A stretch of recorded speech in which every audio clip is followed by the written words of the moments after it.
Can you hear me? If you go down here on the bottom somewhere, there's a little chat button. If you hit chat, if you can give me a thumbs up, if you can hear me. No? Can you hear me? Ah, awesome. Cool. So I don't need this, but just a reminder that people are getting sick out there. In fact, today I have a cough, so I came into work wearing a mask, not just to protect me, but to protect people around me. So don't forget to wear your mask when you're out there. And that's actually why we're doing this at home today, is because we can't have people in at Jump. So we're trying to come to you wherever you're at. My name is Shannon Egley. I am the anatomical coordinator here. This is my anatomy lab. You can see the skeleton over my shoulder. I have a little brain right there in a jar with a skull and some brain models. But in this lab, we do anatomy of surgery. So we will have surgeons from the hospitals locally come in here and they'll practice surgery so they get really good at what they do. You wouldn't want to go to a surgeon that's never worked on somebody. So if you're going to have your tonsils out, you want to make sure you have somebody that's done it before. So they can come in here and they can work in the lab and take out tonsils. They can do heart surgery, so they can open up a chest and fix someone's heart. But they do that a lot of times before they actually work on a living person, so that they make sure they don't make mistakes and they're the safest they possibly can be. So that's what I do here. I'm also a clinical associate of anatomy, so I teach anatomy at the University of Illinois College of Medicine. My tie and everything's backwards, so I'm trying to fix it. I teach anatomy to med students, so before they become a doctor, they get to learn anatomy with me across the street. And then once they become a doctor, if they come over here to OSF, then they get to work in the lab lots and lots and lots of times to practice their skills and get really good at what they're doing. Let's see, we've been doing STEM for 4 years. We do a lot of things in class, so if you ever get a chance, when we open up our doors again to the public, maybe you can come in and actually come in this lab and do some dissections with like real hearts, pig hearts, not human hearts, but real hearts. We work with lungs, so you can inflate the lungs. We do lots of fun things for STEM because we really want you to get excited about science and hopefully think about taking biology or sciences, or maybe even being a doctor or a nurse or any form of medical person. And there's a lot of things you can do. You don't have to be a doctor if you go into medicine. You can be an engineer. Right across the hall, we actually have an engineering lab where they build models to help teach people. They build pieces that can help improve lives. They do a lot of really creative things over there, and they're still medicine-based, but they're not necessarily doctors. They are engineers. So hopefully you like some of the things you see here and you'll get curious and want to look more into science. So you should have a kit. It looks like a little bag, and then you should have a second bag that's full of sea creatures. We're going to open the 2 bags. We'll start with this one first because this has everything to set up your table to make sure that you're nice and clean, you're doing everything right. And it also has something called PPE, which means personal protective equipment, which would be like gloves to protect you, things to protect you from whatever you're working on. So the chemicals that we use in here, they're not really dangerous in low amounts. Anything can be bad for you in high amounts, but in little tiny bits, we still want you to wear gloves. We want you to wear a shield over your face. We want to make sure that you have an apron so you don't splash on your clothes. We want to make sure you're as safe as possible. So let me move a couple things off my desk.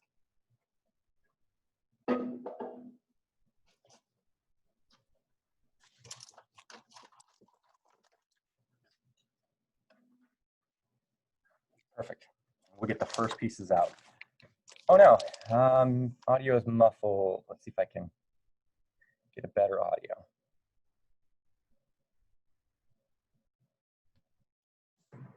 How about now? Does it still sound as muffled? Can you hear me? Can hear? I have to squint to see all of you in there. If it sounds clear, give me a thumbs up. Awesome, cool, we'll use that mic then. That's even better. So I'm going to try and make it so you can still see me in a little tiny picture, but you're going to see what we're working on in the big picture. So let me share.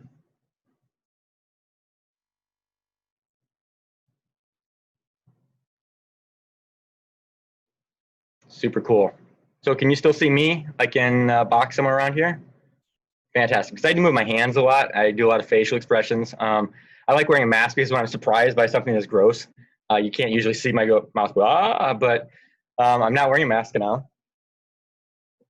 And then you should see on the big screen all of this, right? Move these out of the way. Let me see if I can slide this in just a little bit closer to you. A little bit of an angle. Oops. I had this all set up last night, and I think the cleaning people came in and bumped everything. Appreciate them being here, but that's better. Okay. And hopefully it doesn't get too bright. If it does, I'll turn those lights off. Those are actually surgical lights, so they're super bright. That's as dim as it gets, but it's the same as these lights that are above me. Super, super bright.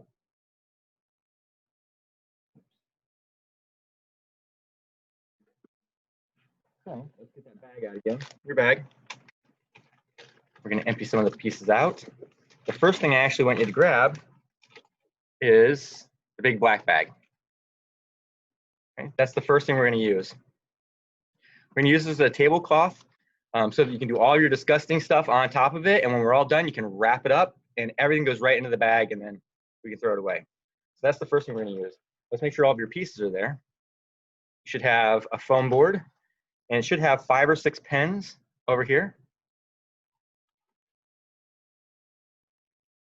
You should have a pair of goggles, safety goggles.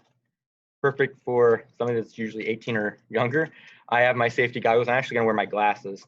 If you have glasses on and the glasses come down and touch your cheek, those are perfect. If they're little tiny ones and they don't touch your cheek, you'll still wanna put these on over them. Because if something splashes up, you don't want it to go under your glasses. You wanna make sure that it hits the glasses or your cheeks so you can wipe it off. And I know that sounds disgusting, but I used to teach nursing and we always worked on cats. I know, it's weird. But there would always be somebody that was talking, chit-chatting, and then splash, they splashed something in their face. So got in their eye or they actually got it in their mouth, which is really gross. So we want to make sure that your eyes are protected. When you're actually cutting, try and keep your mouth closed so you don't splash something in your mouth. It's so much easier to wipe it off of your face than to get it out of your mouth. Ugh, gross. The goggles, you should have a pen, a pair of scissors, and hopefully they're the rounded tip scissors. I know these seem like kindergarten scissors, but these are great for dissecting because if they're pointy, they can actually cut into something you don't want to cut. So like when we're cutting the squid, you don't want to cut the ink sac. Having that round tip is going to protect it so that we can actually play with it a little bit before we pop it. You have a bookmark, and you should have the book. So you can use that to hold your page, whatever. On the bookmark, there are other things that you can learn, fun facts. There's also a coloring book that you can download right there. That if you have a tablet or a phone, you can color the coloring book, look at it through the app on your phone, and it actually comes out to you in 3D. It's pretty cool. So of that, you'll have the book. You have an apron, which we're going to put right over here on this. You have 2 gloves. Put over here. Those are also protective equipment. You have a probe, which is just a wooden pen. It's flat and pointy on one side, and it's sharp and pointy on the other. I don't know the right word, but I'm a huge person on keeping safe. So when you have this, I take the sharp side and I always like to poke it into the mat. Same with the pins. Anytime you take a pin out, you should stick it right into the mat somewhere. If you're using it to hold a specimen down, like as a squid or a crab or whatever, put it in and pull your fingers away because you don't want to stick yourself with that. You can't catch any diseases from the animals by sticking yourself with the pin, but the chemicals can irritate your skin if they get underneath your skin. So we don't want that to happen. And the last thing is a ruler. Whoops, I began a little bit bright. So you have a jump ruler. We're going to use this a little bit, but we put it in here more for you because you can stay and play as long as you want. After I get done showing you the major parts, you can keep dissecting with your parents. You can fold it up in the bag, and if you want to use it later, you can open it back up and use it. Otherwise, when we're all done, you can close everything and throw it in the trash. Everything's disposable. I think that's it. Sure is. Cool. So we're going to take this side, move all of those out of the way, because now we want to cover up our table. I'm going to take the black bag. I'm going to step away. When you open it, don't open it like a trash bag. Open it like you're opening a tablecloth. So you want to keep it flat. So I just open it. I look for the side that has the crease. I don't know if you can see that. The little line across here. The other side doesn't have it.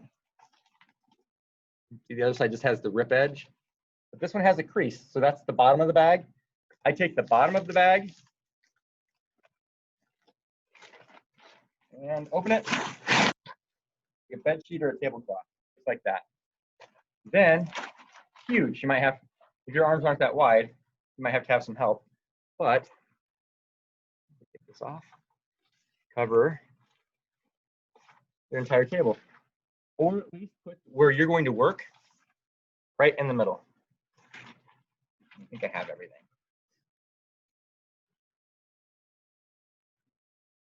Yeah, I might have to turn that light off. 1 second.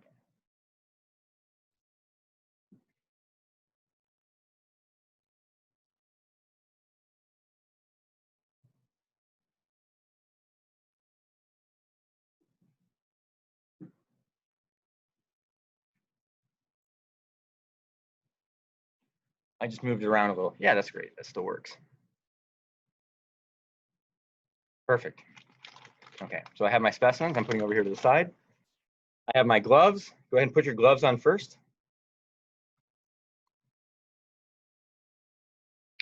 Your set comes with small gloves. I actually like the small gloves, even though I have big hands, because one thing you want to do when you dissect is you want to touch and feel things. As a scientist, you want to use as many of your sensations as possible. I know this seems kind of gross, but smell is actually really important. When you can smell when something's bad or something's fresh, you can smell the chemicals, unfortunately. You'll smell a very fishy smell, like, well, they're all sea animals. When we did the sharks, they smelled so much like fish because fish or sharks are a fish. Right? So I made the gloves nice and tight, but I want to be able to use my fingers so I can feel things. So you want them as tight as you can possibly get them. If they start getting loose, just pull them on a little bit tighter. Next, you want your apron. I have a lab coat on, so I'm not going to put the apron on, but you want to make sure you wear this just so you don't get your clothes gross. Sometimes you splatter. So you can open this up. It goes over your head, and then you can tie it behind your back or have someone tie it behind your back. I'll give you a minute to do that.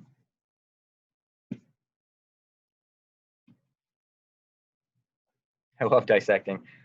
What's funny is my background is I'm actually a neurophysiologist, which means neuro is I love the brain and the spinal cord, but physiology is the science of things as they're alive. So how the brain works while we're living, how your heart beats while you're alive. And my job here and at the university is actually as an anatomist, which studies things that are dead. And we study the things that are dead so that we can learn more about how the pieces work together. And then with physiology, what I like to do is to figure out how they work together, like how blood carries nutrients to different parts of the body, and where does it get the nutrients, and what nutrients does it carry? Is nutrients just from the GI tract or from the lungs and everything? Okay, looks like everybody has apron.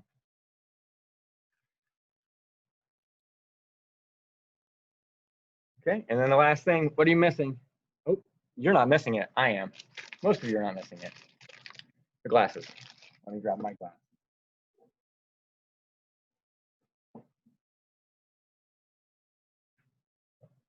I think I just happen to grab the ones that fall off my face a lot. So every once in a while I look down like this and my glasses will fall into the squid or whatever. That'll be really gross. But it happens. Okay. You can bring your tools back up. You don't have the placemat. I have the placemat because it helps me to find the center of my screen. And it's nice because it talks about the different organizations we work with. Like for instance, OSF Healthcare, the hospital here, works with the University of Illinois College of Medicine, and they actually created JUMP, which is a medical training center. We teach medicine, we supplement teaching of medicine for the doctors. Somebody have a hand up like you had a question? Nope, okay. And then PNC also helps donate some money to get these sets to you really cheap, which is really cool. All right, so your pad is what you're always gonna put your stuff on, whether it's a crab or a starfish or anything. Bink. All right, let's get the book and we're gonna get going.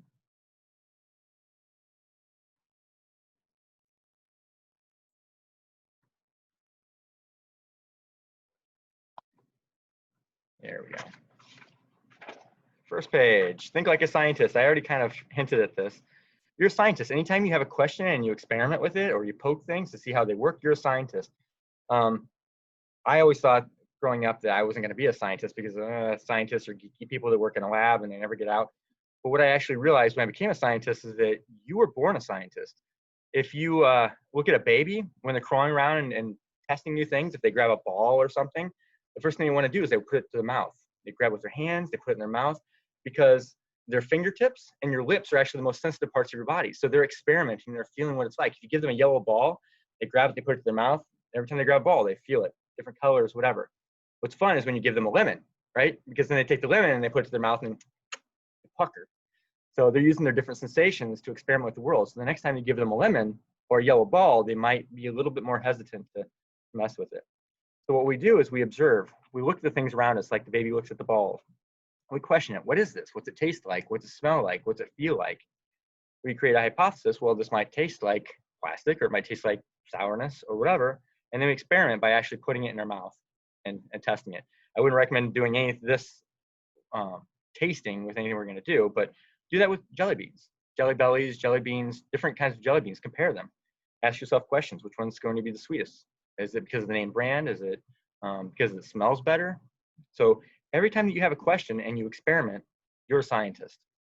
We collect that information and we change how we act because of that information. So the next time you may not like the Brock's jelly bellies or jelly beans that come in the pink container. You may just go for the jelly bellies. So you've gained your information. You've used that information to make future purchases. Right? And then a new brand might come out and you modify this and repeat it. You do the same thing with your favorite brand and then a new brand. So every time that you question something and you test it, you're a scientist. That's pretty cool. Right? The right tools. We gave you a batch of tools. We already walked through all the tools, so you should have everything that's listed down here. My camera's going a little crazy since I turned the light off.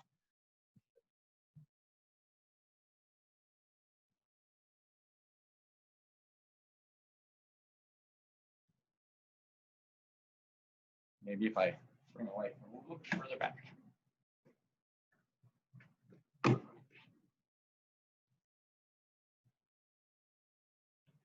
A little bit more shadow, but it looks like it's staying zoomed. Okay, so you should have everything here. We already walked through it, but the most important tool to have is actually your brain, the thing between your ears, because you have to keep curious. You have to want to do things, otherwise you never will do them. So what's cool is that you're doing this experiment with the squid. I'm so excited to cut the squid. I keep staring at it. But you're curious. Stay curious. Keep exploring. Like I said, after we're done doing the dissection for this, feel free to keep dissecting on. You can cut things. As long as your parents are okay with it, cut everything apart. Look at everything. I'm only going to explain some of the organs inside of each of these and tell you what they're there for, but you can always open up a web page that has a picture of a dissected squid and see if you can find the other things that are in it. Okay. There are all of your tools. Don't jump ahead. Make sure we do one step at a time. All right, comparative anatomy. Now we're going to start opening it up. I'm just going to flip this a little bit. Put my book right there. Activity time. When you open this, it should be double bagged. You take the rubber band off. I like to keep the rubber band because I can use it to seal my garbage bag at the very end. So I'm just sitting my rubber band up here. There are two bags. As you start pulling this out, make sure the inner bag didn't leak. If the inner bag leaks, don't pull the animals out yet. So mine didn't leak. I'm pulling this up. I'm saving this bag because I'm going to throw everything in the bag at the very end. I'm noticing there's a big puddle of juice down here. That's the preservative. Once it's actually gone into the animal and it collects like this, it takes a lot of toxicity away, so it's safe to work with. And you're not going to drink it or anything, but you have to work with. All right, and I'm going to flip it up. Now the juice is away. This is the side I'll cut. So I'll grab my scissors, and don't cut yet. I'm going to have you go to a trash can or a sink. It's okay if you, because this is not considered toxic in small amounts and because it's been used in the animal, it's safe to put it in a sink. I would use like a garage sink or something like that unless you check with your parents first. And then just let warm water run for about 3 to 5 minutes afterwards. Just make sure it goes all the way down. So when you get this to a sink or a garbage can, I would put it in the trash can. This.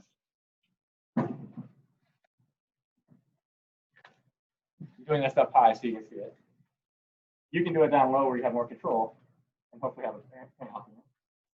And just cut below the line.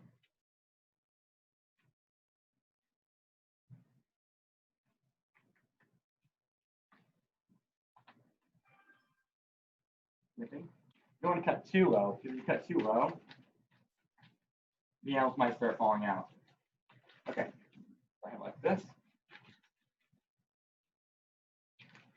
And I am going to dump the juice into the trash can.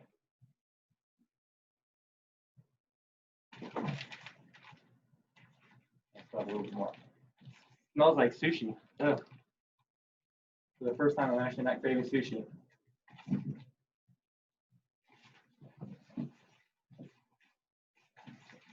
Yeah. Perfect. My squid was a little slippery and started escaping. So I'm bringing it back to my table.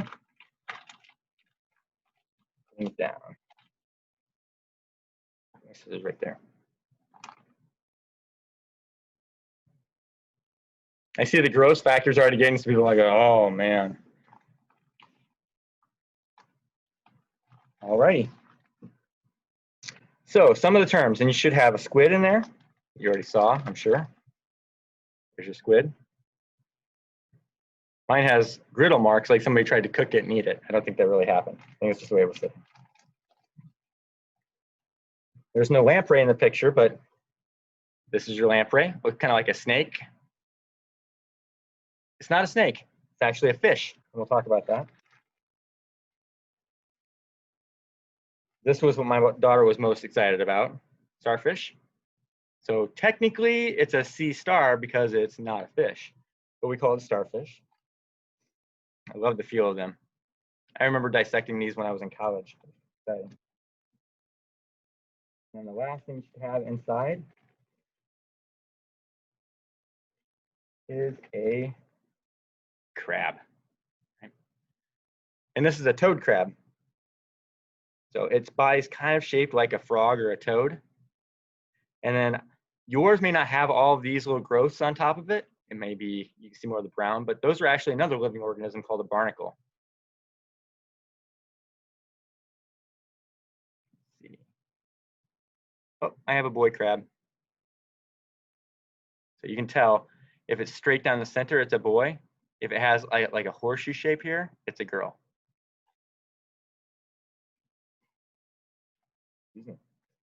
Okay, those are your structure or your different creatures.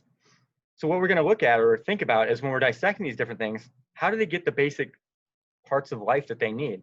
How do they eat? How do they move around? How do they hunt? Are they hunted? What out there is trying to kill them? How do they protect themselves? So some of those questions, like how they digest, how do they process their food? They don't eat the same thing, so they have to eat differently. Like you probably heard that cow has more than one stomach. We don't. Why don't we have more than one stomach? Respiration, how do they breathe? All of these organisms are animals and they all breathe oxygen just like you do, except they're all underwater. So how do they get that oxygen if they're underwater? If you've done the shark dissection, you already know the answer to that, but it's kind of cool experimenting and trying to figure out where they breathe and how they eat and how they do all these things. So looking on the outside, here's some of the special terms. Anatomy uses a lot of specific terms to describe things, just like you use the terms north, south, east, and west to describe what direction you're moving in to your friends. So if you're telling them how to get to a friend's house, you might say, go north 3 blocks. When we're doing anatomy, we use terms like dorsal to refer to the back. So when I say something's dorsal, grab the lamprey. Obviously, this is his belly, her belly, I guess I don't know yet. And then there would be the back. So this would be dorsal. So when we name parts on it, you can see there's kind of a thin fin right there. See it? This is called the dorsal fin because it's on the back part of the body. So these terms are actually used to describe things, and we use them all the time. A lot of my students, even med students, are like, "Oh, anatomy is so hard because you have to remember so many words." But it's kind of like a different language. If you know that verde is green in Spanish, and you see the word verde somewhere, instantly your mind goes to green, right? When I hear dorsal, my mind automatically goes to the back of something, whether it's a fish, or a squid, or a dog, or a cat. It doesn't matter. So when I use the term dorsal, I mean the back. The way I always remember this is that a dorsal fin is the fin that comes up out of the water on a shark. So when it's coming along, it goes, doo-dun, doo-dun. That's the dorsal fin. This is also dorsal fin on a lamprey.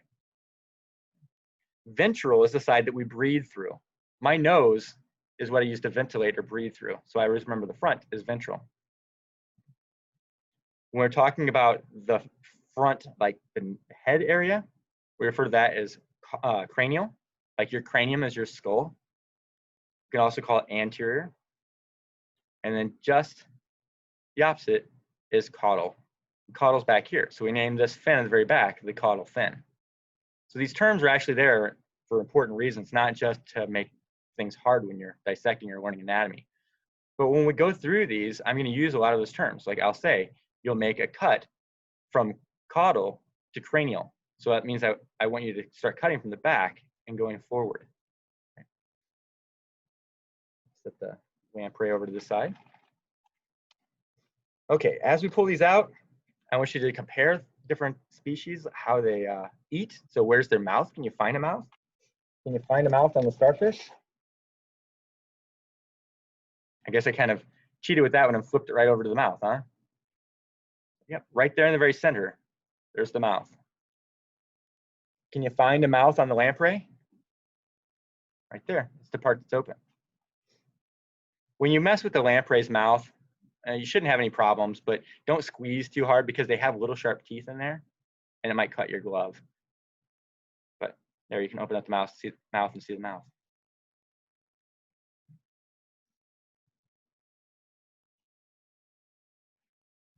Can you find a mouth on the squid? My squid's almost too big for my screen. I love it. So these squid, full grown, are about 18 inches. And what did I do? I ordered the ones that were the full grown. I want to try and get as close to 18 inches, so about 1.5 feet. Can you find the mouth? Where do you think the mouth would be? What things could you identify? So here are arms. There's an arm. And this is tricky. That thing I just grabbed is an arm. This thing that's longer is a tentacle. And a tentacle looks different. See how it doesn't have the little suction cups all the way down, just down at the tip? So the weird thing is that this will be our arms because the squid uses this to grab things. Its arms are for moving through the water, and it doesn't have that same tip. It has suction cups all the way down. But if you look, you can see, oh, there's an eye. So if there's an eye, there's an eye. The mouth's got to be really close, right? And it almost looks like that's the mouth, but it's not. We'll talk about this thing. This is like a jet propulsion system. So when you see jets flying through the air, this is the part on the back of the jet. The mouth is in there. And we'll actually, whoops, go in and open up the mouth in just a little bit, but the mouth is right in the center. How about the crab? And there's actually one more organism you should have in your kit too that I haven't pulled out yet because it doesn't go in all these. It's not preserved. Oops. There's the crab. You think about that being the front. You see the little eye. There's a little stalk that should be there for the eyes. It looks like it got sunken in. So down below, there's the mouth. So it has little tiny like hooks. They're not sharp. They're not there to grab. Well, they're kind of sharp, but they're not sharp to you. They're sharp to a fish that it eats. But those little maxillipeds are actually, like you have a maxilla. It's a part of your jaw, and it squeezes like this, so it can pick apart food. But right in between those is the mouth. So look at the common structure. They all obviously eat, right? Even the starfish had a mouth on it. We're going to use the relative terms, and then again, look for the similarities and look at what's different. I mean, if you compare just the starfish to a squid, you can right away pick out some things that are different by feeling it. So this is kind of the educational part.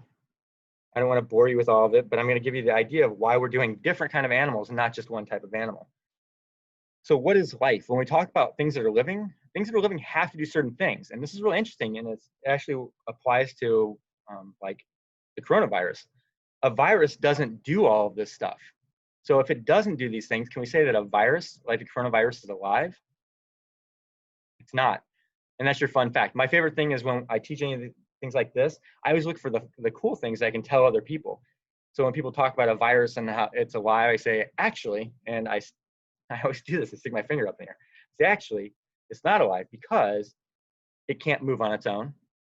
It doesn't use food. It doesn't digest. It doesn't breathe. And it doesn't have a circulatory system. It's not actually living. It doesn't do any of these types of things. All a virus does is it gets into your cell, takes over your cell, and has your cell do all the things for it. So your cells are alive because they do all of those things, but a virus doesn't do those things, so it's not alive. When we think about diversity, diversity means the difference between different organisms. So obviously we see huge diversity between these things. Sea stars, lamprey, etc. But if we actually broke it down and looked at something like a mouse and a rat, I mean, to me, if you get me a small rat and a big mouse, I really can barely tell the difference. There are some features that make them different, like their ear size and the shape of their head. But I actually used to do research with rats, and I still can barely tell the difference. So what makes different species different? What makes a mouse different than a rat? And a lot of it has to do with their environment, where they live and how they live and the kind of things that they eat and how they process or move and do things, right? Species is kind of the big concept of life. When we describe different species, we're describing different life forms. And there are two main types of describing. There's one called biological species and one's called morphological. Morpho means shape. Logical means the thought or logic, right? Bio means the life, just describing their life. This one's describing their shape. So if we took something like the mouse and the rat, put them as morphological, their shape is a lot alike. It'd be hard to separate them. But when we describe how they live, we can make it a lot easier. Some of these are kind of interesting, like a mule. A mule can't actually have babies, so they can't do all of this. They are alive, but they can't have babies, if you didn't know that. So when a horse and a donkey have a baby, it's called a mule, but that mule can't have any more babies at the end of it. Or the same thing with a liger. Take a guess what two species a liger came from? A lion and a tiger. So it's the same thing. It's the end of the line. You can't make other ligers. But then there's kind of weird things too. You can have two different dogs, and there's no way these two dogs could have a puppy. It's just not possible. So some of these descriptions are really hard to stay in those categories and still say these are both dogs, or where does the liger or a mule fall? So if you looked at some species and described just their characteristics, which of these two animals do you think would be closest in relationship? I kind of accidentally put these a little too close together. So when we describe their characteristics, their morphological characteristics, the things that are characteristics about how they look and they act, in reality, these two are the closest together. So even though a fox looks a lot like a cat, some of the characteristics, like a fox and a dog, neither of them have retractable claws. A fox and a cat have retractable claws, but the other characteristics about a dog and a fox are almost exactly the same. In fact, a dog and a wolf, if you look at next page, and you describe them down to every detail, a fox and a wolf are actually in exactly the same genus, all the way down. So they're both canines. So we actually had to come up with a special category underneath called subspecies to say they're a little bit different. So how we organize life now is that we have technology that we can look inside your cell and take your DNA, or what makes you, out and compare that, and we find out what animals are actually more like. Because if we just looked at physical characteristics, a bat and a bug might be the same because they both fly and they both have mouths and stuff like that. So when we look through these, what we're going to do, we're looking at one of the domains is called the eukarya. So we're looking at eukaryotes. These are cells that typically depend on each other. The kingdom is the animal kingdom. So everything that we're playing with today is an animal kingdom, even this guy. So you got one of these and you're probably wondering, why is this in there? This is a sea sponge. And sea sponges were actually alive at one time. So the sponge you might wash your back with, I mean, we don't use natural sea sponges that much for baths, but they actually call this a bath sponge. So this sea sponge was alive. And at one time we thought it was more like a plant instead of like an animal, but now we're finding, because of the way we do analysis, is that it actually is an animal. It lives, it breathes, it eats, it does all those things that an animal depends on. So we're going to separate each of these. All animal kingdoms, but we're going to talk about some different phylum. So like for instance, a giraffe is a chordata because it has a spinal cord. Other ones that don't. And we'll keep breaking it down. So we're going to kind of, instead of giving you a class lecture, we're going to poke at things and talk more about this, right? And we'll compare things like animal and plant and bacterial cells once in a while. All right, let's start playing. So the first thing you want to get familiar with is that sea sponge. Everybody has a sea sponge, right? Yes. And they're all different. In fact, I'm going to take my glove off and show you some different ones. Put my glove back on later. So you might have these nice, perfect round ones. You see that it was sitting on the floor of the sea at one time. You might have something that's a little bit bigger, more porous. The actual phylum, which is what type of animal it is called Porifera, which means porous, right? You see all those pores. You might have some that are darker brown. This is actually more of the natural color. So they come in colors like red and green and brown, depending on their environment and their surroundings. But when you look really close, there are different shapes for sponges. Some of them have a hollow core. Some of them are like a mass like this. So you can see there's kind of a hollow core in there. Let's see if I can get my, there we go. Kind of a hollow core. You can see all the branches coming off of it. So what made me kind of curious is how can they call this an animal if it doesn't move, right? We needed movement. Right there, movement. Well, what's interesting is that when it's a baby, when it's first made, it actually moves because it's a single cell and it has a thing called a flagella. And the flagella is like a tail that waggles and helps propel it, like a propeller. And that's where that word is there, flagellum. Even though this doesn't have the hollow core like this necessarily, if you broke it down and looked, you can see all kinds of little pathways. This thing moves even after it's planted itself, starts growing out, it squeezes. If you ever get a chance to look on YouTube, look at sea sponge moving dye. What they do is they put a little colored dye down around the sea sponge, and it pulls the dye in through these different pathways and actually squirts the dye out of the top. It's really cool. So even though it doesn't look like it's moving, it's actually still moving.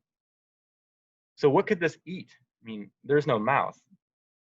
This is actually a really unique animal because it doesn't have a stomach. It doesn't have tissues.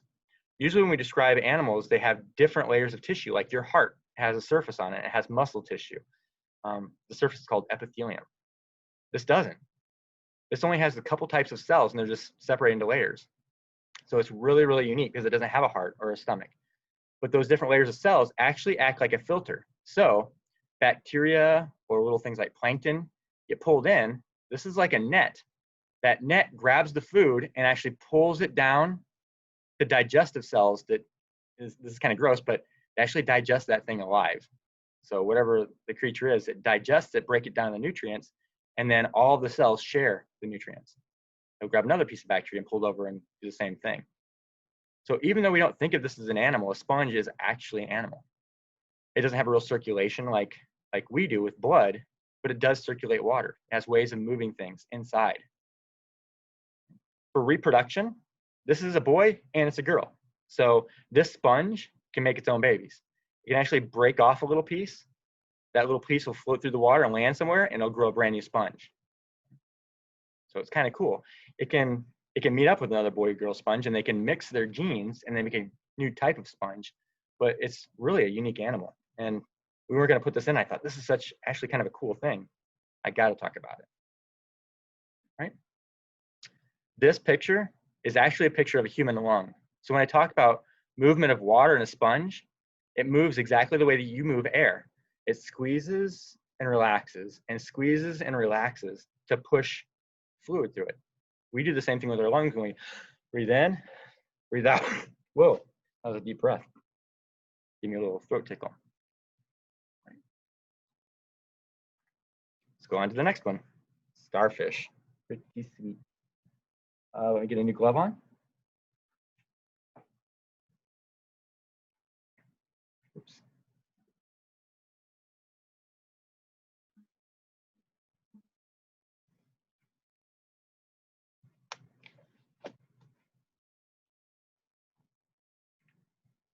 All right. So starfish, its phylum, or its group of, oh, my glove just broke. Gross. If that happens, you can always stick your hand into a Ziploc bag if you only have one glove. Luckily,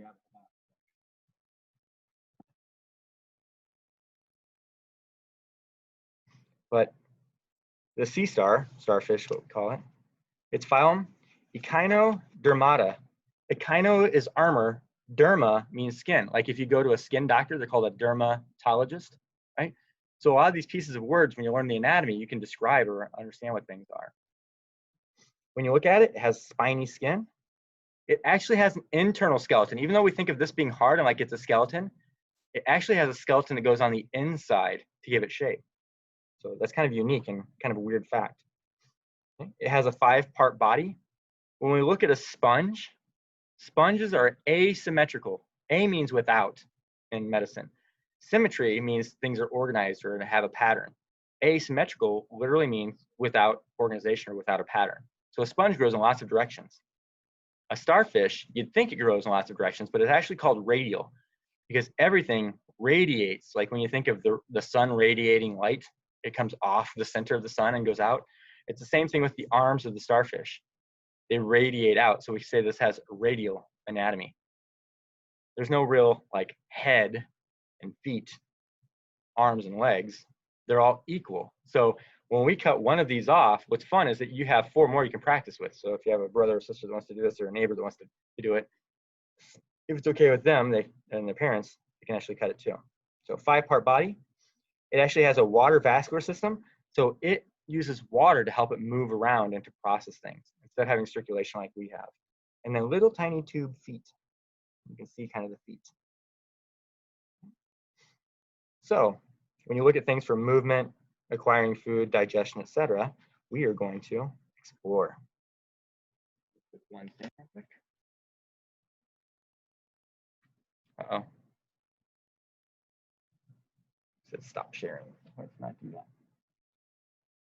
You're going to use scissors. Okay, there.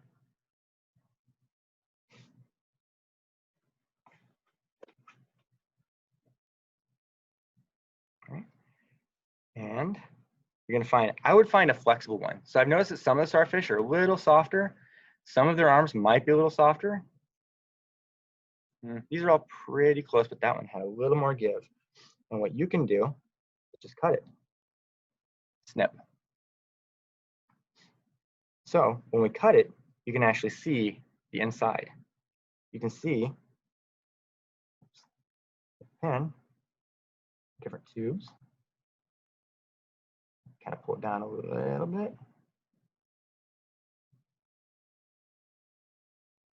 And you can see the tube up there at the top, another tube right there at the top, see them? And then there's a tube right below it. So we're looking at the different tubes. I'm going to cut this just a little bit more. Remember, the dull tip makes it so you don't cut things you don't want to cut. I'm just going to cut right down the center a little bit so I can open it up.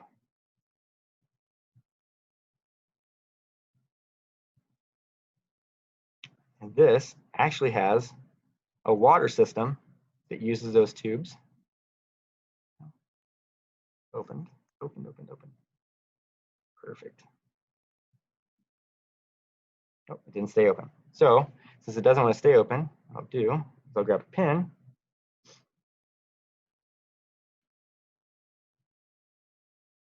Over here. And when you pin something, you go on the inside and you poke it through and poke it away from where you want to look at, like this. So it's coming from out here, going down towards the center.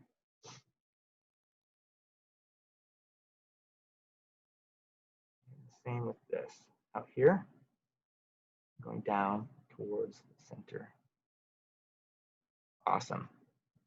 I can cut just a little bit more so I can get into the middle. Oops. Uh-oh. Tore some of the feet off. He's not going anywhere.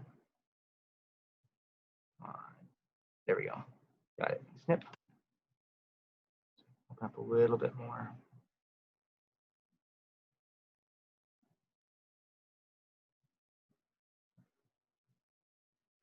Cool. So when we look at this, here are the different arms. Arm. You can see some of the pedal feet. Right down along here, tubal feet. Add up a little bit more. And this is the ambulolacral ridge, placral. It's like tear duct. Tear ducts move water. These move water up and down. You can see them in a picture over here, circulating. When they get a hold of some kind of a food item, they can actually digest by pulling down here, pulling it in the middle, opening it up, and let's see if I can cut that little piece away over here on the side. I'll go back here and snip, snip, and push it back. So what we're looking at is actually right here in the middle for things like the stomach. And what's really interesting about a starfish is that its mouth and stomach are together. So it's not like us where we put food in our mouth and it goes down into our stomach to digest.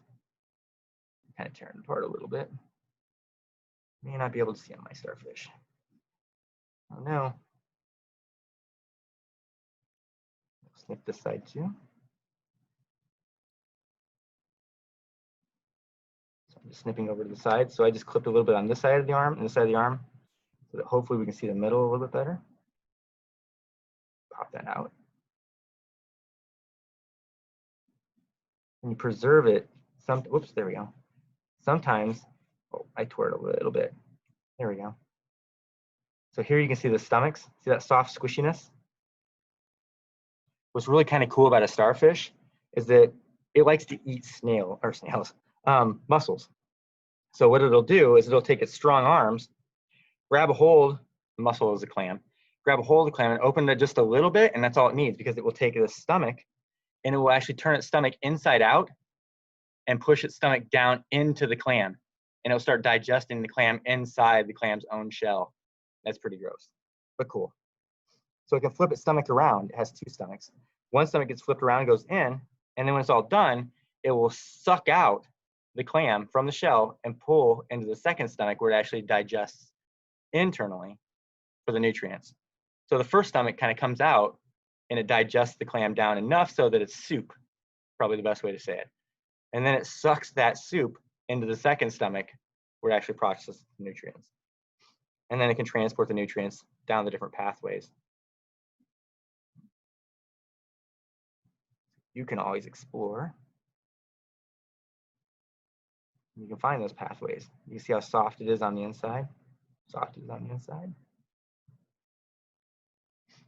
And starfish actually have a lot of like ecological benefits. They're good for our environment because they crawl across the bottom of the ocean and they eat a bunch of the junk that's on the bottom of the ocean. So other than clams, they'll also eat pieces of dead fish. So they're not too proud to eat dead things. And they can digest those too. So they're cleaners. Next one.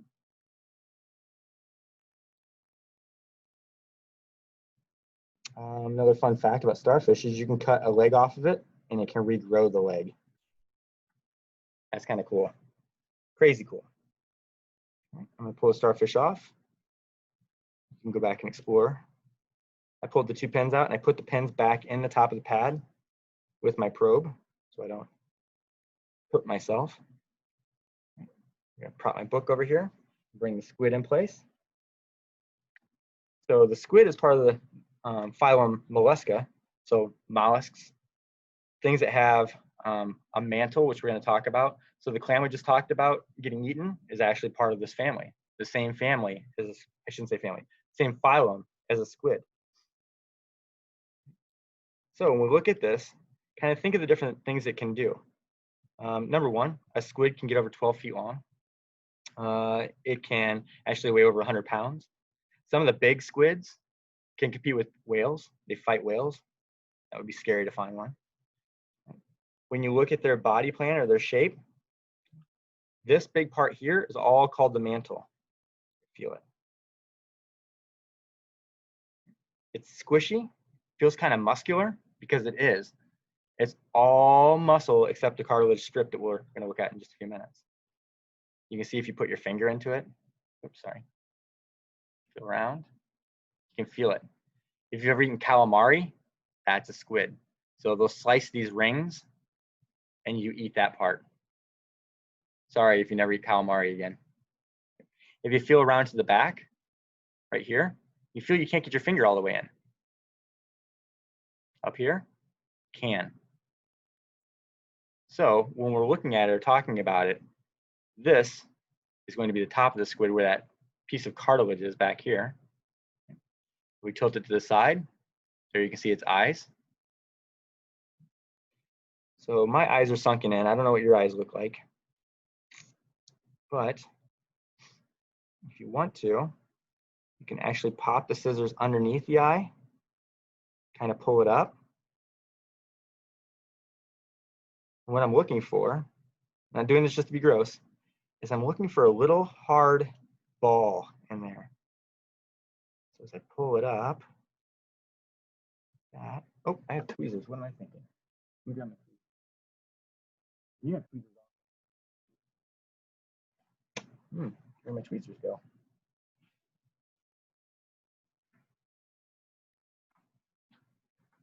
Well, that's no good.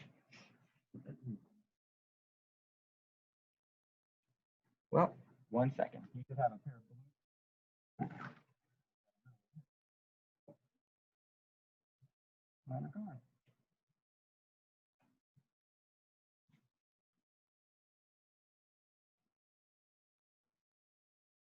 Well, I hate using things that you don't have in your kit, but I misplaced my blue tweezers. So I'm going to use these. You can grab hold and pull.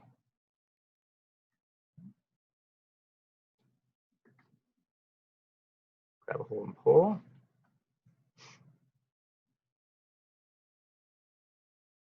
I'm going to go under with the scissors. I'm going to give it a little snip. So the eye is connected by something called an optic nerve. It's kind of a string in there. I'm trying to snip that string and any of the muscles that are holding it in place. There it is. Got it. This little ball is called a lens. And if you did the organ set that we did with eyeballs and brains and everything, if you remember, the cow eyeball had a much bigger lens, but it's like a little hard marble. When the squid's alive, it's squishy so that it can bend it to focus, kind of like the camera's doing now. But that's the lens for the eye.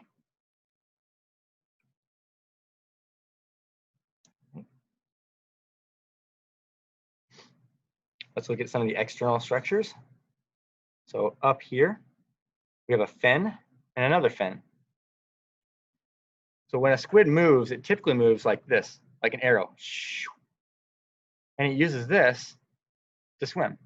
If it didn't have this, it'd be more like a tube, and it would kind of spin around as it's flying through the sea. But this is almost like airplane wings, and it can steer where it's going. And those are called fins. Right. We pointed out the eye already, pointed out the arms. Here are the arms. See if you can count your arms. There's 1, whoops, slippery. 1, 2, 3. That's not an arm. And I know that because you see how it's smooth all through here? No little feet. That's a tentacle. Whoops, I did the same thing with that. There's the other tentacle. Move that out of the way. So 1, 2, 3, 4, 5, 6, 7, 8. What else has 8 arms? An octopus. Yep. So the octopus and the squid are actually in the same family. They have a lot of the same characteristics. We thought about doing octopus, but squid's actually kind of cooler. It has this tube that we're going to cut into in just a minute. So you can see with the arms, it can walk across, it can grab a hold and suction to things. You can see all those little suction cups. If we go in between the arms, we're still looking at external anatomy.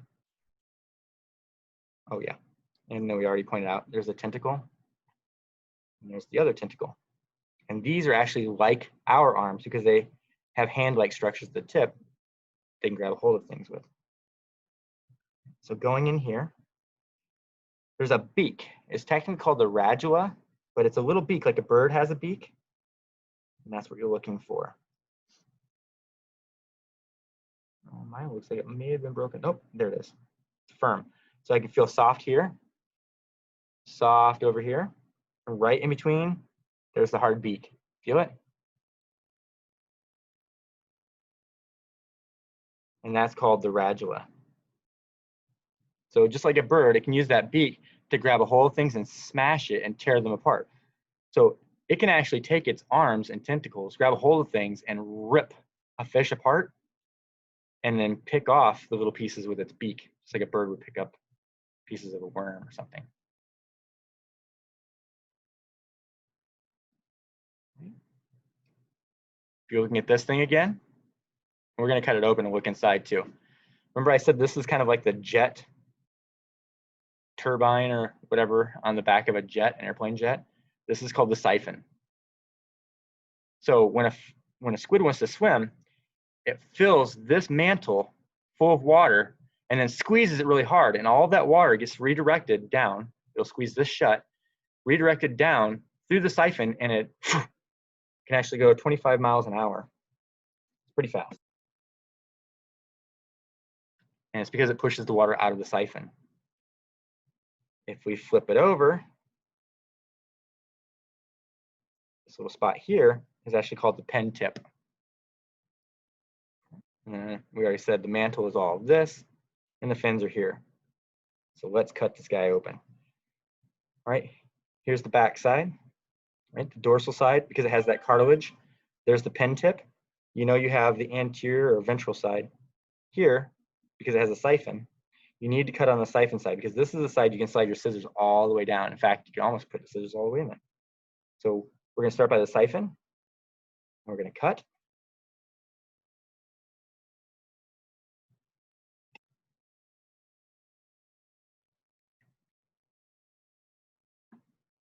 Sweet. If you feel like you can't cut anymore, that's where you want to stop. So I feel like you can cut a little bit more. There we go. Yep, my scissors keep going in there. There we are. Oops. Boom. Cool. See this stuff that looks like cellophane? Like a saran wrap, I guess. If you're working in the kitchen, you want to wrap something, this is what it looks like. In the medical world, this is called peritoneum. And inside of you, it wraps all of your abdominal organs, like your intestines and stomach. This wraps around it. So just like us, the squid has a peritoneum. I might move some of my things out. My focus is not working perfectly.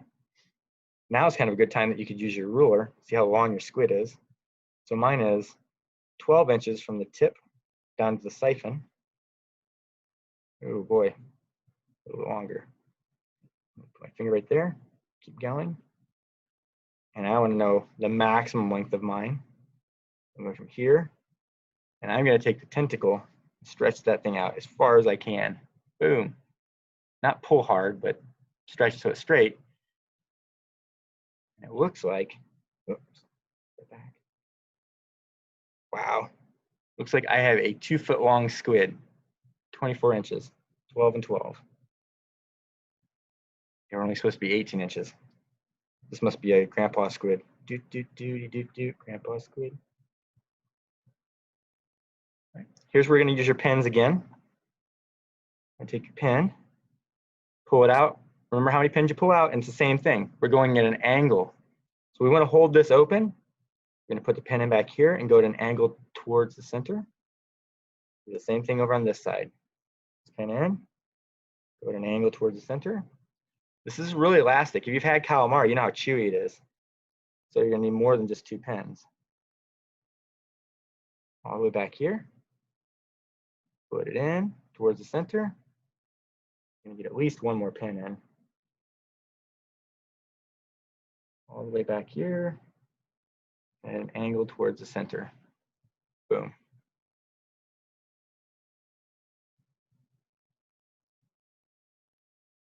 I'm seeing laughing. I'm guessing that somebody just got splattered, right? Because this is like a spring.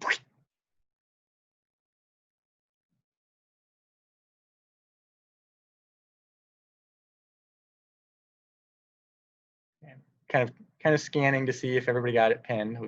Looks like a few people are still working on it. So I put And you can use all of your pins if you need to, but I put the pins in like this going towards the center of the pad and like this going to the center of the pad, because if I put them the other way, the spring will just pull the pin out.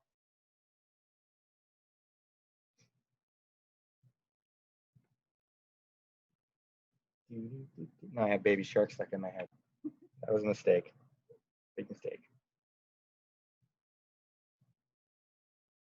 Okay. Think. Someone got splattered. Nice. All right, I'm gonna get this peritoneum, that little film, out of the way. I'm looking, and you can see some tubes coming through here. You can feel some squishiness over here, like a belly.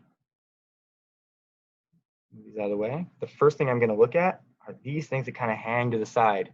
These are pretty cool. Look at the way they look. See how they have the lines? While the squid's alive, it can actually move a little bit. Uh-oh, my zoom is, where's my zoom?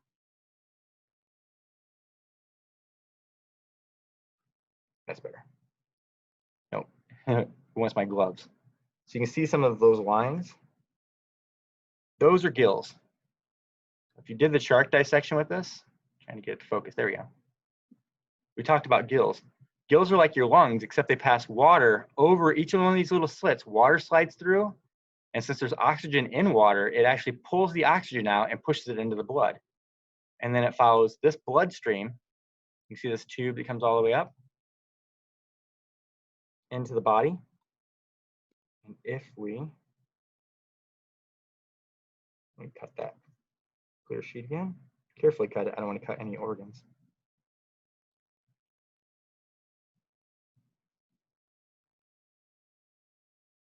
But I want to get that sheet off.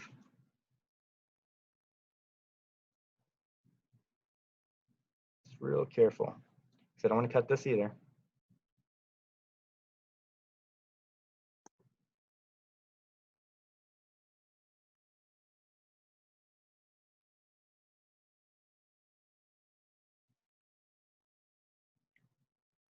Or my glove. Yeah. Pull this back. Side free.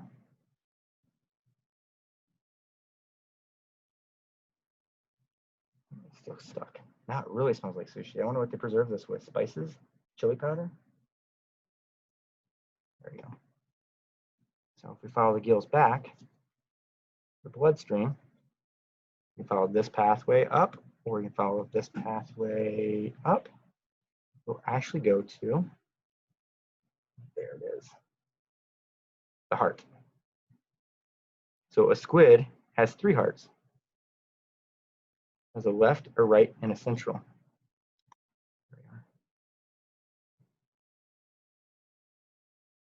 You can see there's one side, and behind it is the third, central.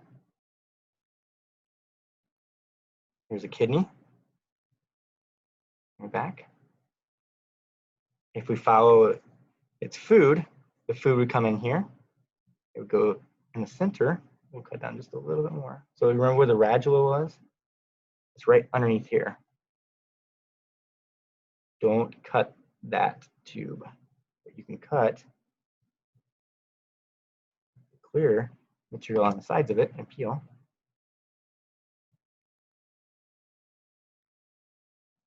There we go. Now you can see organs like the intestines. Get my finger underneath it.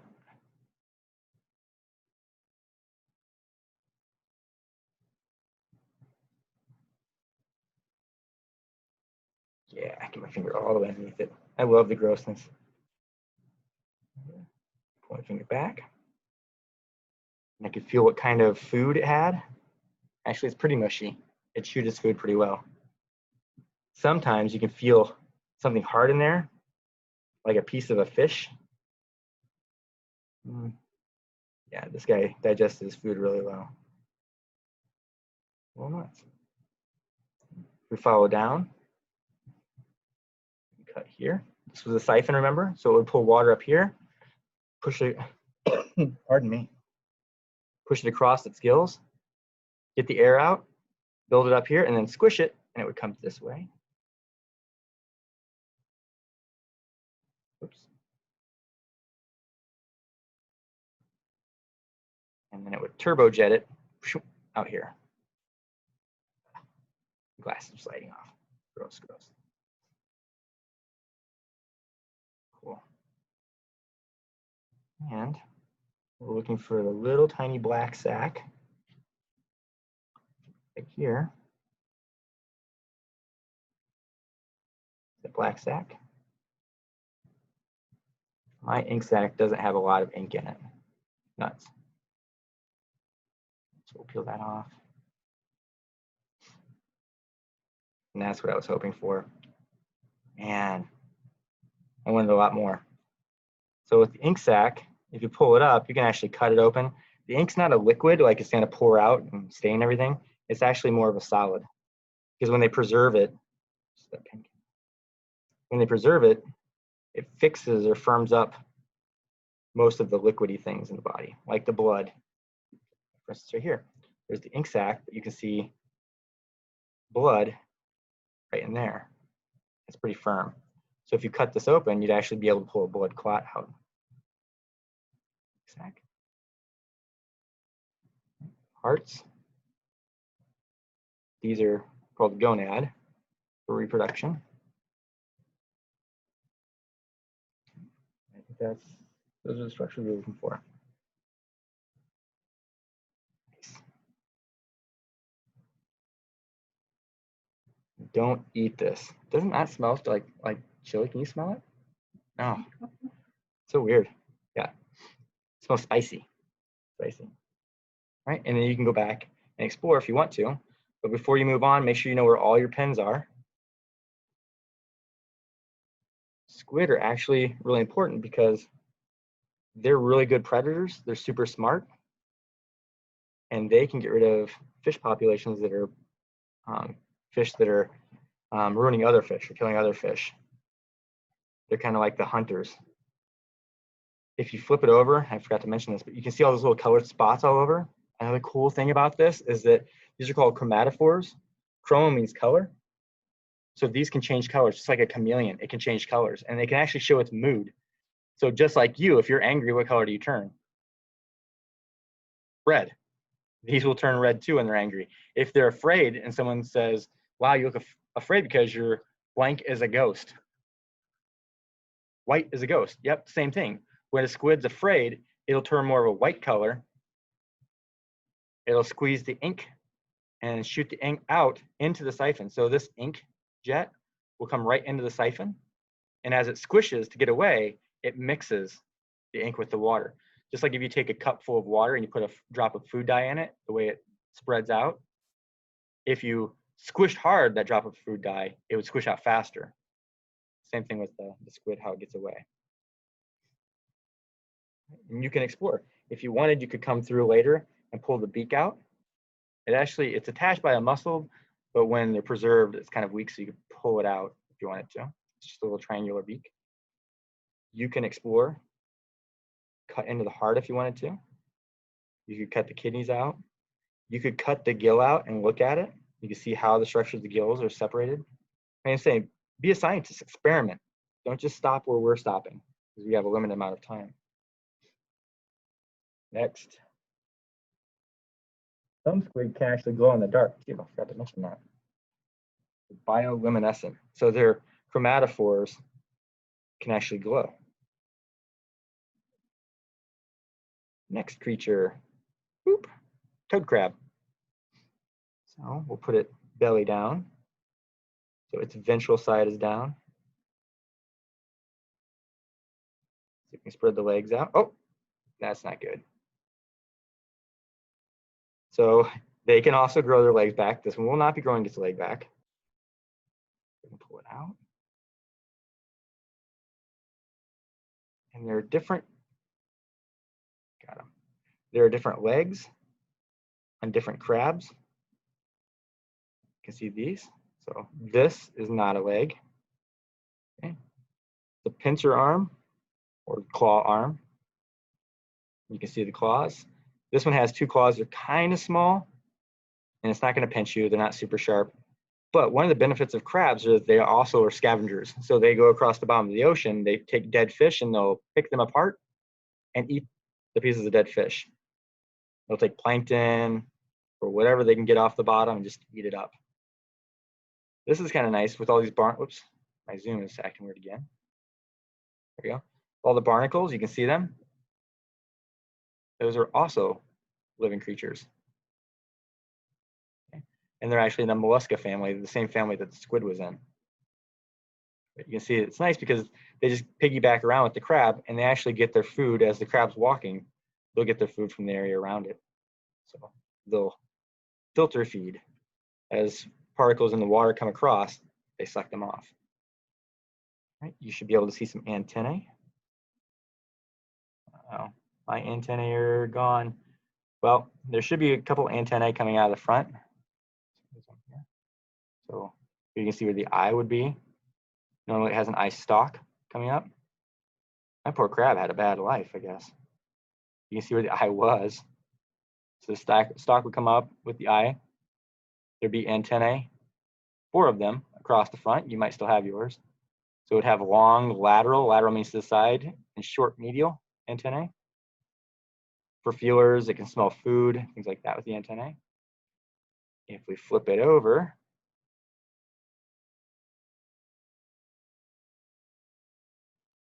pull the claws back. I have to be careful, I've already broken one leg off. Look, there's the mouth. You have little papillae. Uh-oh, come on, zoom.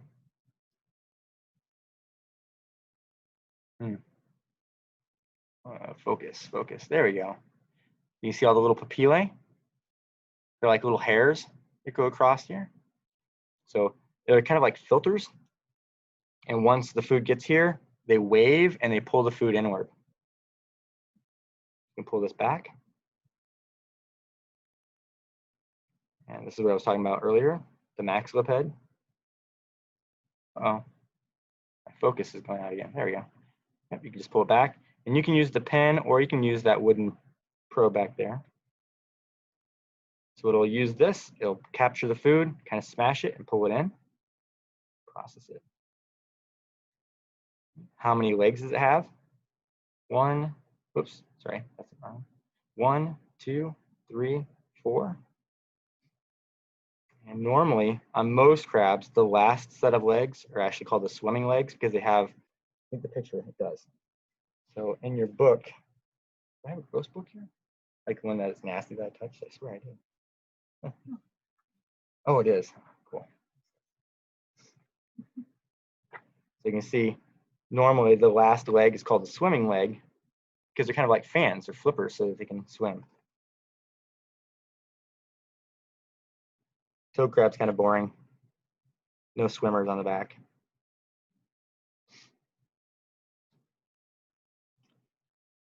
All right, different parts. So this is called the carapace or the cephalothorax. Big fancy word. Cephalo means head, thorax means the chest.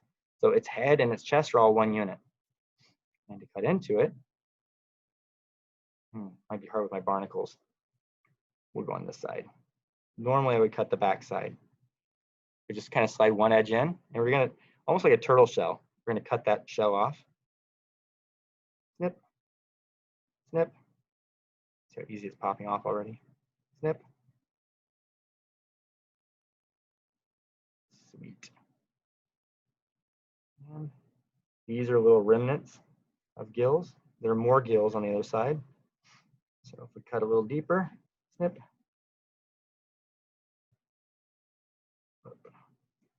Snip. And the same thing, like the turtle shell, I'm just cutting right along the edge. Snip. Cut up towards the front. Whoop, busted. Snip, snip, snip, snip, snip, snip, snip, snip. I always add sound to my snips so I have to think about the crunching. There's a little piece broken off. It seems like it would be hard. Turtle's harder to cut apart. It's not so bad. Oh, and as I pull it, now its back shell is popping off. Well, that works. You can either go on either side. We're looking for the same things.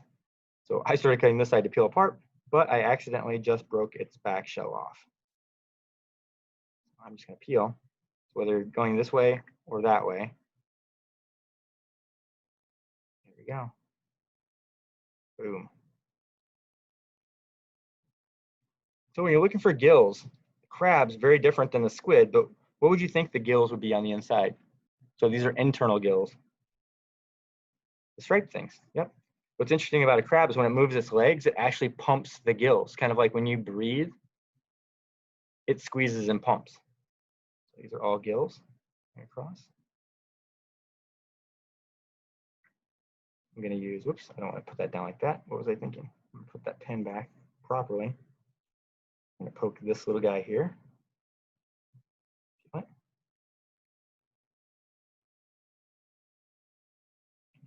That's the stomach. Go down just a little bit. There's the heart. Feel it? More firm. You feel the stomach stretchy? Heart, more firm, just like your heart, all muscle. And I accidentally ripped it when I pulled it off, but you can see inside up here. This would have been right here. The squishy stuff. It's called the hepatopancreatic structure. This is for digestion. So this makes, just like your liver, hepato means liver, pancreatic means pancreas. Just like your liver and pancreas make chemicals for you to digest food, that's what these are. And I accidentally ripped them off. Now this crab's on a strict diet. Okay. So those are the major structures when you look inside. If you want, you can probe through. I take this sharp pen, feel the gills, see if I can peel them back. And again, the gills are muscularly attached to the legs. So I can't believe I just poked that out again. So when the legs move, it actually pumps the gills. So I walk along like this. You ever watched a crab walk? They don't usually walk forward like a spider, which also has 8 legs in the same phylum. They walk sideways. This. If you haven't been YouTubing some of these animals already, oh, you totally got to go on YouTube. There's so many cool little things on there. Another fun fact, this shell is made of something called chitin. Bugs are made out of the same thing. Chitin, if you grind it up, don't do this with this, of course, but if it's ground up, it actually sticks to fat. So I remember probably 15 or 20 years ago, some scientists figured that out, and they put ground up crab and lobster shell inside of pills. And when people wanted to lose weight, they would take a pill when they ate a fatty food, and it would stick to the fat, and they wouldn't absorb the fat. So there's another fun fact. Crab shells can be used for diets. Okay. The crabs themselves are great for the ocean because they clean up the garbage on the bottom of the ocean, the other dead animals. Yep. Moving along. Pardon me. The next one. Ooh, lamprey. Got plenty of time. Cool. Nice. So this is probably the freakiest one to me. But the lamprey looks like a snake, but it's not a snake. It's not even the same phylum or anything with a snake. It's actually a fish. And a lamprey is a unique fish because what's weird about it is there are 2 major classes of fish. There's the bony fish, which obviously have bones. Like if you catch a bluegill or a trout or whatever, and you cut it open, you see the bones on the inside, or a salmon. But then there are the cartilaginous fishes, which their skeleton's made of cartilage, like a shark.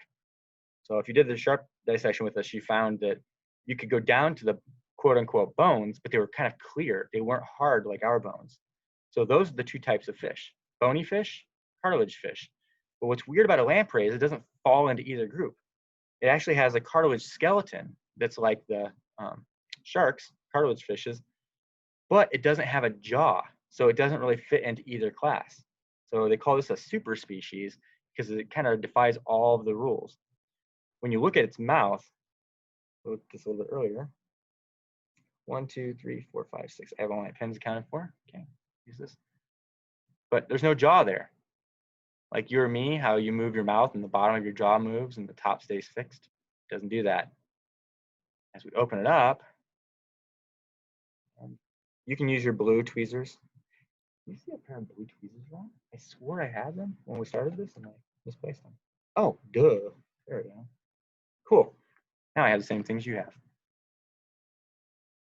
So you can take your tweezers, put them in.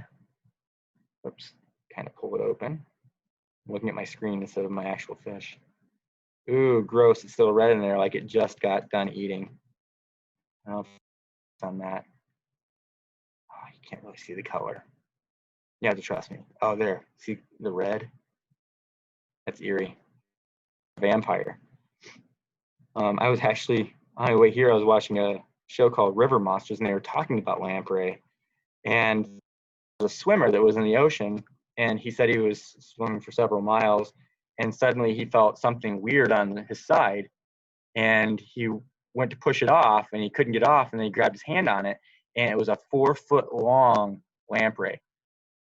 So if you imagine 4 feet, there's 1 foot, 4 of those long. That's probably about the height of most of you, somewhere around 4 or 5 feet. So this thing was like a tube, had its big mouth stuck to its side. It was pretty gross. And they actually showed the guys hunting lamprey and how they hunt. So lamprey is interesting because it's an ocean animal. We call it a marine animal. But when it has babies or lays its eggs, I guess probably lays its eggs, it goes into freshwater like rivers and streams. So when they were catching these lamprey, they climb the wall of like waterfalls. So you have all this water flowing really fast, and the guys were having a hard time. So fast moving. And they were reaching in and they were grabbing the lampreys and pulling them off the wall, because the lamprey will grab the wall, swim a little up and grab the wall again, kind of like if you took suction cups and climbed. But they were pulling them out, putting them in a tub, and these guys were standing in the tub, and you could see them sucking onto their legs. Pretty nasty. Let's do the anatomy. Lots of fun facts. So if we open it up, you can see right away, if you feel the edge, it's kind of like stringy. We don't have a huge mouth on our lamprey, but there are little things called papilla. Some people call them the tentacles because papilla are like fingers. And when it feels something, it can use those for feel and sensation. So it knows it's touching the fish it wants to suck onto.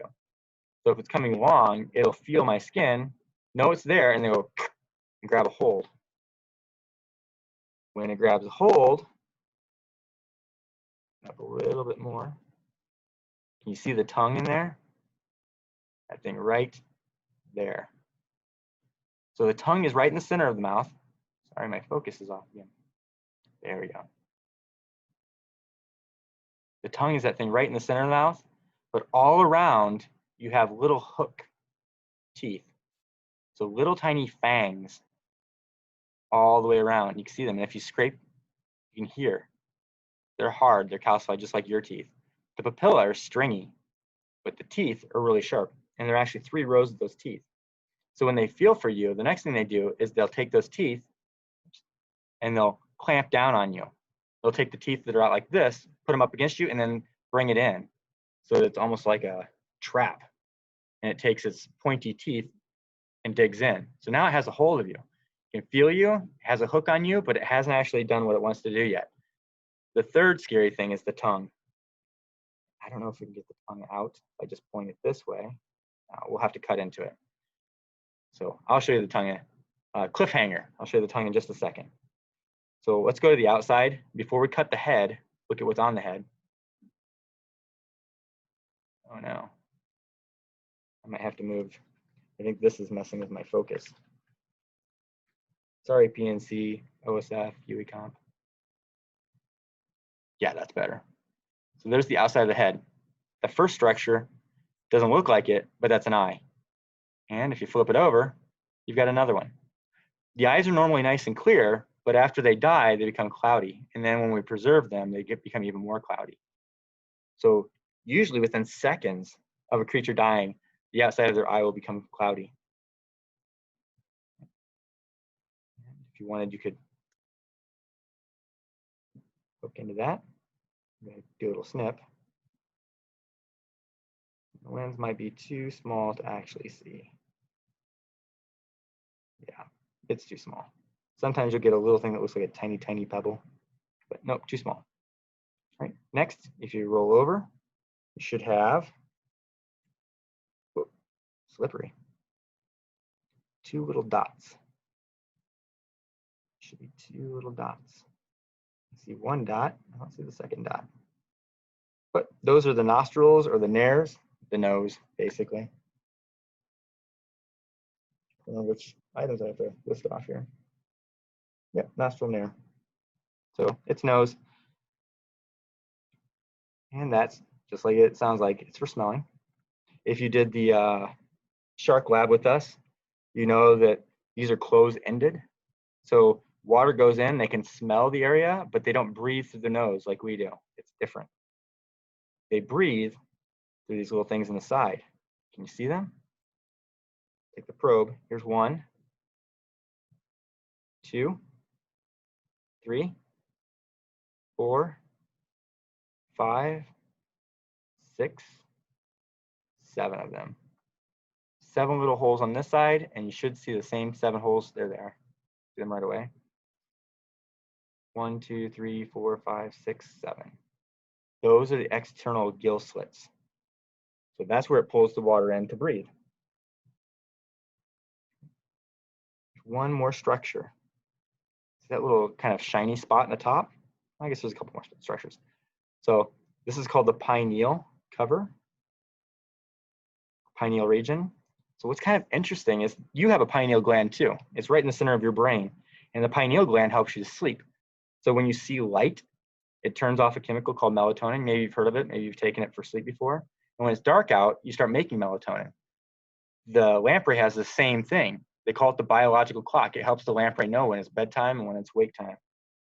So this is a little thing covering that exposes the pineal gland so that it knows when it's light or dark out. So it knows when it's bedtime and wake up time. I said there was one more thing. This last one is actually kind of hard to see. If you bend the side, so we call this the lateral side, can't really see it that clear. I can kind of see it. It's a little line that comes along here, and it actually goes the entire length of the side. They call that the lateral line. And this is really cool. We talked about it in the shark lab too. Like I said, if you've seen that, you know what it is. But the lateral line is actually a special sensory organ. So even with its eyes closed or in the dark, it can tell when something's close to it. So if this lamprey is swimming along and it's getting next to a shark that it wants to bite a hold of, it can smell the shark, and then it knows how far the shark away is because of these lateral lines. So if I push water right here, the lamprey knows my hand's here. If I push water over here, it knows how it works or how far my hand is. If I wanted to, if I were a lamprey, I could turn around that structure and feel where it is in space in complete darkness. And it's called the lateral line. It's kind of cool. In us, we have something called the vestibular apparatus in our ear that helps us with balance and coordination. That's the closest thing we have, but we don't have a lateral line in our body. Those are the outside things. Let's cut that mouth open. So let's see the tongue. All right, I'm going to cut right in the middle. There's the top. Take a little snip. I might have to go a little further. So I'm not going to cut all the way. I'm using the inner edge of my scissors because cutting with the tip wasn't doing it. So I'm not going to cut all the way. I'm just going to go until I cut a little bit, cut a little bit. Yeah, now I'm closer to the tongue. That's way better. Look at that. So I just cut down so that this is called the buccal region. Your mouth is actually called the buccal region too, but it's just a fancy term for describing mouth. Let's see if I can get that focused. Oh, way better. Holy moly. There we go. Now you can really see the teeth. It almost looks like some monster. Well, it is kind of a monster. You can see the teeth. Pull that back open. You can see the tongue. Oh, this zoom is driving me crazy. Let me move this. Let's see if that helped. It did. A little bit. You can see the tongue here. You poke the tongue. You can see the teeth. Ooh, dragging across. I can feel how sharp they are. Actually, it looks like it just chewed a little tip of the wood off my probe. But there's the tongue. There's teeth. You see teeth all the way around the outside edge. Remember, there are 3 rows. And the tongue, If you look at it, it has a little hollow center there, and then it has 3 horns. They call them horn teeth. There's one here, and I can't see the third one. Still can't see the third one. So once the thing clamps onto you, sticks to your side, then its tongue will stick out, and its tongue is like a vampire. Those horns will poke into you and start sucking blood out. That's how they get the blood out of you. It's not because of these teeth are on here. Those are all grip. It's not because of the papillae. Those are for feeling. It's the tongue. Nasty, nasty tongue. Did everybody find the tongue? So scary.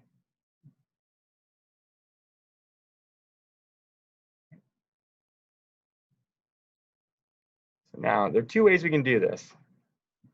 Some people cut it like this. Some people cut it the entire length. We're going to try and cut it the length. If we have a problem with you cutting it the length, we'll cut across in pieces and actually look at the organs. Oh, there.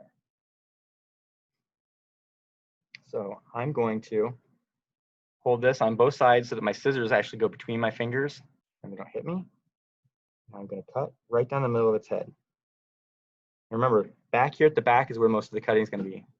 The scissors aren't super sharp at the tip, but the force back here, the pressure, should do your cutting. There we go. You can feel it. Back up a little bit and try it again. No, cutting. Back up a little bit. Go again. Backing up. Going again. Squeeze. Back up. Get another grip. Go again. Sweet. So now I can see half. Whoops. I can see. We call it a cross section of the mouth. So you can see the teeth. You can see the tongue. You can actually see the pathway where it sucks the blood. That's the esophagus. You have one too. It's the tube in your throat to swallow food. We'll keep going. Yeah, we're going to start seeing these. You see it a little bit over here, but there are some really soft, lined tissues that we're going to see. In fact, what I'm going to do right now is I'm putting it straight down the center, and I'm going to cut between those soft tissues. Cut, cut, cut, cut, cut, cut, cut, cut. And I can go back and cut it the rest of the way. I can peel it open. Oops. Can you grab me a tissue, please? Mm-hmm. Thank you. It's a little bit wet in there.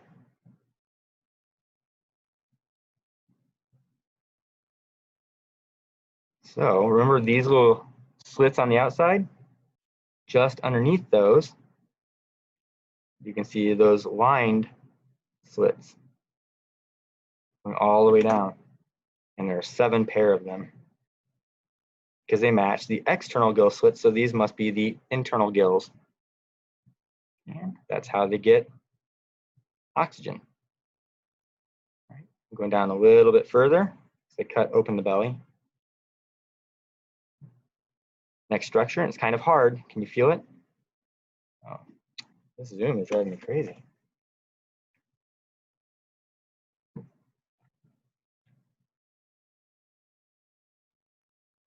I'm holding it up. You can always put this on your table and pin it. See it? So here are the gills right up here. Gills, gills, gills. And there's a hard structure right there. So when it was alive, this was probably a muscle. What do you think that would be? It's the heart. So the heart pushes the blood through the gills. They pick up oxygen and circulate the blood all the way down and through. That's what that's there for. And as we keep going down, I can peel it open a little bit. Okay, now's a good time for me to stick the pins in.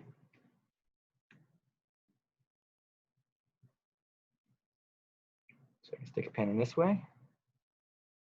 I'm sticking a pin like this, but when I hold it down, I'm pushing it at an angle. Boonk, boom, so it holds it open, just like the splash with the squid. Down,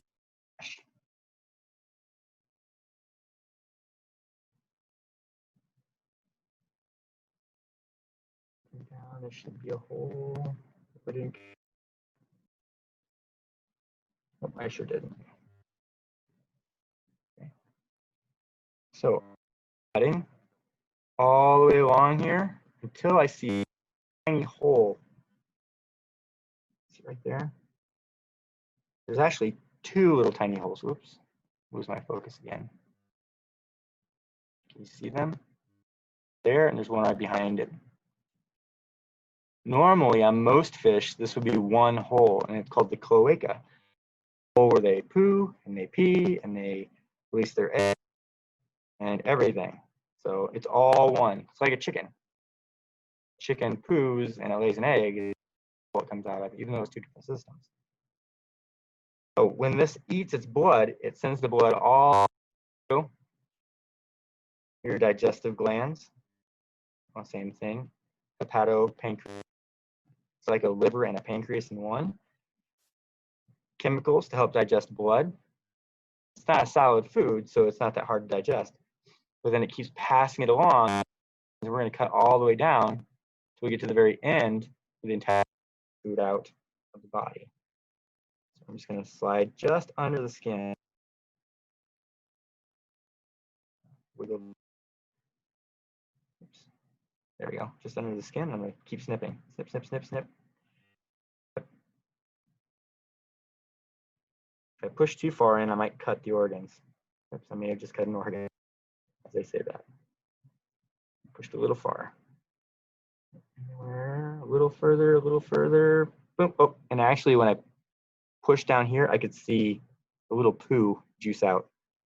So lamprey doesn't make solid poo like we do. It's more like baby food that comes out. Because they don't have to worry about storing it like we do. We use a toilet. Lampreys don't use a toilet. When they're ready to get rid of their poo, they just dump it in the ocean. And then we vacation in that lamprey poo ocean. Okay? So now we can peel this open all the way down. Cool. And you can actually see the whole pathway.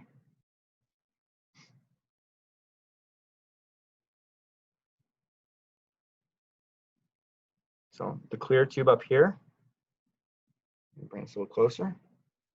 There's a clear tube right there. That's a blood vessel. There we go. And the blood's been forced out of or squeezed out of it. So it'll come from the heart, go down, right underneath it, you pull it up.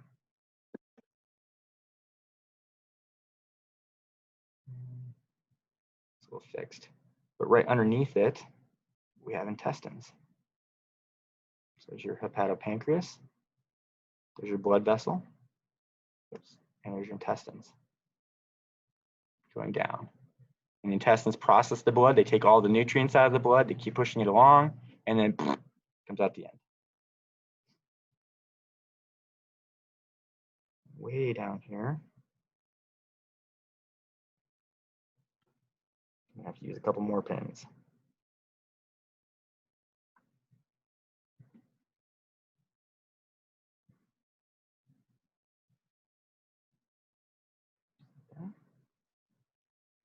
See, I pinned the blood vessel on accident. It's right there. Stuck the pin in it. You see some intestine. Pull this over. Out of the way, out of the way, out of the way, out of the way, all the way down. Separated it. And now you see the tube for the reproductive pathway. So when they make eggs, they'll fill this up and they'll spit the eggs out into whatever the environment is. So we talk about lampreys, they live in the ocean, but when they lay their eggs, they actually go to fresh water. So really, one of the benefits of a lamprey is that when they lay thousands and thousands of eggs in fresh water, it gives food for freshwater fish. Then they go back to the ocean and they start hunting other fish. One of the problems with lamprey is that someone a long time ago dumped a lamprey, or a couple lamprey, in Lake Michigan, and they were able to survive, and they kept making more lamprey, and so they actually devastated the trout population. There are a couple of types of fish that used to be in Lake Michigan. They're no longer there because the lamprey went and they sucked the blood out of them and killed them. So they must have been really tasty fish.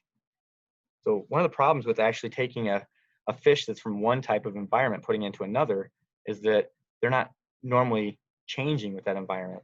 So it could kill the fish, or this fish could actually take over that environment and kill all the other important things. We find the same things with bugs. People bring certain types of bugs from other countries into the United States, and then suddenly these bugs are eating our crops or killing other insects that we find really important. So I guess the ecology of the lamprey is it's good because it does eliminate some bad fish. It provides food for freshwater fish when it lays or spawns its eggs. Kind of the bad thing is that it's a predator. It hunts and it kills whatever it attacks. So when you look at some of these animals that we talked about, I'm going to take my glove off. Don't take your gloves off. We'll look at things like the sponge. Do you think the sponge would be a predator? Does it hunt and catch its food, or do you think it's more like prey, like it gets eaten by other animals? Kind of both, except it doesn't actually move to hunt. It filter feeds. So little things like plankton or small other fish, like a blue crab. Blue crabs' babies are really teeny tiny. They go into sponges, and sponges eat the blue crabs. Crazy. So this crab that we just looked at is actually feeding the sponge. When you look at starfish, they clean up the bottom of the ocean. They hunt their prey. They find a clam. They grab a hold of the clam. They pull the clam open a little bit. Oops, broke its leg. I think I have a cast somewhere. I'll put it on later. I'm kidding. They push that stomach into the clam, digest the clam, and then suck the clam back like soup into their other stomach. Starfish are actually food for other things. Where do we go next? Oh, the squid. Squid are great because they taste delicious. If you eat calamari. Squid are actually good food for other creatures like seals like squid, whales like squid, sharks like squid. Squid can actually kill a shark. Squid can kill a whale. I saw a YouTube video about a squid and a shark fighting each other. And it was pretty awesome. Now I don't remember who won. I think the shark actually swam away, but yeah, they were fighting. It was crazy because you think that a shark has all these teeth and it's super predator, but squids are pretty aggressive and they're moody too. Remember, they turn red when they fight. That's kind of cool. But all these different organisms have special places in the ecosystem. We need them around. We can't just wipe them all out. They all have a special purpose. And you are welcome to explore, play with different things, see what you can do with the different organisms. But before you play with it, I'm going to show you how to clean it up. Right? The sponges, since they didn't really get dirty, I'm saving them. You can save yours too. Kind of fun to just sit on the shelf. I'm going to back away for a second and show you how I clean up after myself when I dissect and when I eat at home, actually, coincidentally. Because there's stuff all over the table. So I put a big garbage bag down before I eat.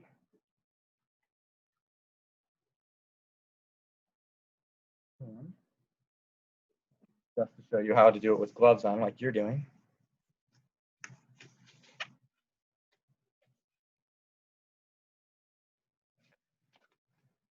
Put everything on here. So if you're doing this later, just keep this in mind, but put everything. Put your starfish, your squid. This, you want to put sideways. Right, so that when you squeeze the bag, you're less likely to poke yourself. Your pens, I would put in the top, not straight down, in the top, so that if they get smushed further, they just go further into the pad. Because if you roll up your bag, these can stab you in the fingers, and that would be really painful. All right, so if you remember how many we had, 1, 2, 3, 4, 5, 6, all accounted for. And this one, being sideways, I'm gonna put the lamprey actually over it, so I don't hurt myself. Crab, starfish, squid over the top, scissors. If you want to wash them, that's up to you, but they're gross, so I don't think I would do that. Pardon me. Ruler, just everything. I use this. Here's my bag that actually had the fish in it. Remember, I'm keeping the clean one out for now. Tweezers, everything's in there. Okay, I'm gonna roll back and switch cameras. Can you do that? you use your finger, scroll to the top, and then it says screen sharing.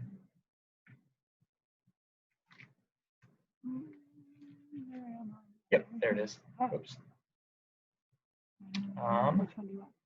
And where's the green one that says screen share? Click that, No, and please. then just, I think you unclick the blue, the dark blue. Sorry. Ooh.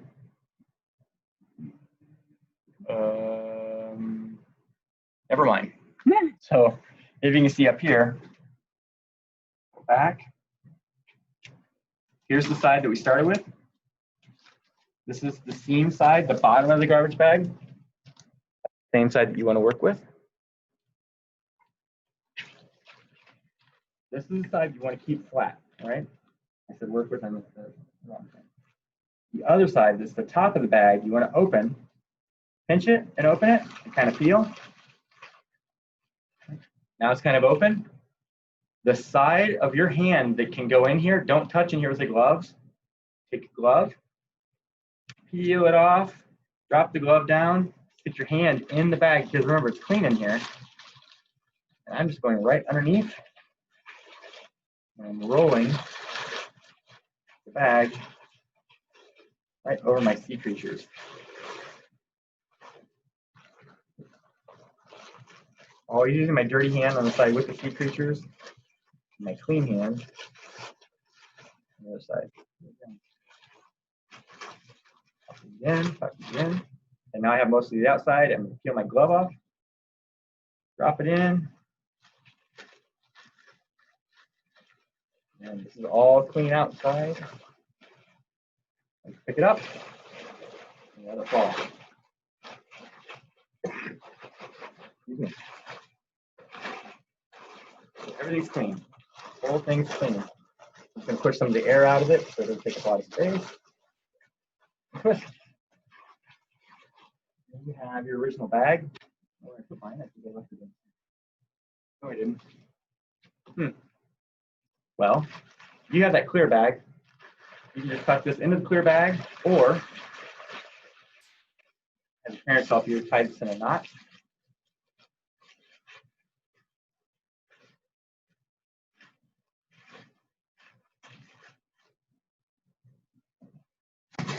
Done.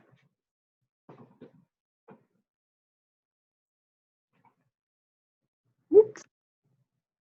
And that's the cleanup. Super clean. My table's clean and everything. I'll probably wipe it off, but I don't have to because it's still clean on the bottom. So that was the sea creatures. Hopefully, if you get some time, you can go through and play with it a little bit more and explore and do the things you want to do. Take the squid, cut into it, see if you can squeeze some of the ink out. It's solid, but you can still squeeze it out. See if you can cut open the heart and follow the blood maybe. Do some fun things. Just get scientisty and experiment. And hopefully we see in other steams. Maybe the shark. You can always get a shark on demand where we send a shark to you and you can dissect it. We have hearts, brains, lungs. You can have those sent to you. We dissect it together. And I think that's it. Hopefully we'll see you next time. Have a good weekend.